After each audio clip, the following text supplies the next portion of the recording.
Viewers, আজ আপনাদের দেখাবো নতুন একটি যন্ত্র। অনেকে হয়তো এই যন্ত্রটি দেখেননি। এটা অনেক আগের একটা মডেল। এর নাম হচ্ছে প্যাডেল থ্রেশার।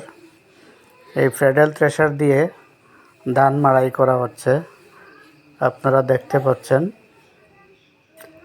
কৃষক খুবই সুন্দরভাবে পা দিয়ে প্যাডেলে চাপ দিচ্ছেন আর একদিকে ধান মাড়াই করছেন। এই যন্ত্র দিয়ে ধান মাড়াই করলে আপনাদের কোনো ফুয়েলের প্রয়োজন হয় না, শুধুমাত্র পা দিয়ে চাপ দিতে হবে। যেভাবে রিক্সার পেডেলে চাপ দিয়ে রিক্সা বা সাইকেল চালানো হয়, ঠিক একইভাবেই প্যাডেল থ্রেশার দিয়ে ধান মাড়াই করা হচ্ছে। আপনারা দেখতে পাচ্ছেন উপজেলা কৃষি অফিসার জনাব মাহমুদুল আলম স্যার নিজেও প্র্যাকটিস করছেন প্যাডেল থ্রেশারে ধান মাড়াই করার।